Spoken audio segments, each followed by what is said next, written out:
शाह ने कानून बदले, सीजेआई ने बदल डाली कानून की देवी की मूर्ति। ब्रिटेन क्यों बार बार देख रहा तस्वीर। इन 5 वजहों से सीजेआई ने ऑर्डर देकर बदलवाई कानून की देवी की मूर्ति। एक एक वजह सुन करेंगे सैल्यूट। अब ना अमिताभ फिल्मों में कह पाएंगे कानून अंधा है, ना मूर्ति पर कोई सवाल उठा पाएगा। संदेश कई हैं।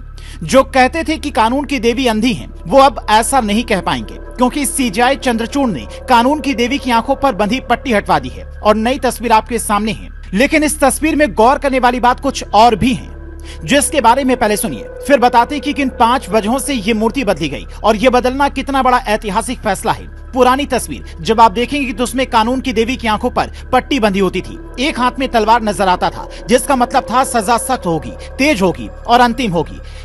उनका जो लिबास था वो विदेशी नजर आता था। कई लोग इस मूर्ति को मिस्र की देवी मात और ग्रीक देवी थेमिस के नाम से जानते थे, लेकिन जब आप नई तस्वीर देखेंगे तो उसमें कानून की देवी साड़ी पहनी नजर आती है। उनकी आंखों पर कोई पट्टी नहीं है, जिसका सीधा संदेश है वो खुली आंखों से सब कुछ देखती हैं और इंसाफ देती हैं। अब तलवार की बजाय संविधान है। खबर है कि सीजेआई डीवाई चंद्रचूड़ ने खुद ऑर्डर देकर यह मूर्ति बनवाई है और ये मूर्ति फिलहाल सुप्रीम कोर्ट में जजों की लाइब्रेरी में लगाई गई है। लेकिन इसकी जरूरत क्यों महसूस हुई? जब आजादी के 78 साल तक पुरानी मूर्ति की परंपरा चल रही थी तो फिर बदलने की मांग क्यों उठी? तो इसके पीछे 5 बड़ी वजह समझ में आती हैं। पहली वजह, मोदी सरकार देश भर से गुलामी की निशानियां हटा रही है। अंग्रेजों के जमाने के कई कानून बदले गए और अब रोम सभ्यता की मूर्ति का बदलना इस ओर इशारा करता है। दूसरी वजह, नई मूर्ति से ये संदेश जाता है कि कानून अंधा नहीं है, बल्कि वो सबको समान नजर से देखता है, चाहे वो गरीब हो या फिर अमीर, दलित हो या फिर पिछड़ा। तीसरी वजह, हमारे यहाँ कानून की देवी सजा नहीं इंसाफ देती है, इसलिए हाथ में तलवार नहीं बल्कि संविधान पकड़ाया गया है। चौथी वजह, हिंदुस्तान का पारंपरिक वस्त्र साड़ी है। ऐसे में न्याय की देवी की मूर्ति को साड़ी पहनाकर सांस्कृतिक संदेश देने की कोशिश है। पांचवी वजह, जब कानून हिंदुस्तान का, संविधान हिंदुस्तान का, तो फिर कानून की मूर्ति विदेश की तरह दिखने वाली क्यों? हो सकता है कि कुछ लोग इस पर सवाल उठाएं या फिर कुछ लोग कमेंट कर तरह तरह की बातें लिखें, लेकिन सीजेआई डीवाई चंद्रचूड़ ने वो फैसला लिया है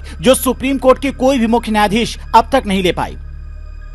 डीवाई चंद्रचूड़ ने अपने रिटायरमेंट से ठीक 1 महीने पहले यह फैसला लेकर अपना नाम न सिर्फ हिंदुस्तान के इतिहास में अमिट कर दिया, बल्कि हिंदुस्तान में विदेशी संस्कृति और सभ्यता की बात करने वालों को बड़ा संदेश भी दिया है। पर एक सवाल अभी भी कई लोगों के दिमाग में है, तमाम हाई कोर्ट और सुप्रीम कोर्ट में अंग्रेजी में ही सुनवाई क्यों होती है? हिंदुस्तान की बड़ी अदालतों में भी हिंदी में सुनवाई क्यों नहीं होती है? करीब 1 महीने पहले ऐसी खबरें सामने आई थी कि एक वकील ने जब हिंदी में दलील रखनी शुरू की तो 2 जजों की बेंच ने बाकायदा ये कहा कि कोर्ट की भाषा अंग्रेजी है, इसलिए आप अंग्रेजी में ही अपनी बातें रखें। उसके बाद अंग्रेजी में ही दलीलें पेश की गई और फिर सुनवाई पूरी हुई। लेकिन हिंदुस्तान का एक तबका आज भी इस इंतजार में है कि क्या सुप्रीम कोर्ट में हिंदी में कभी कोई सुनवाई संभव हो पाएगी।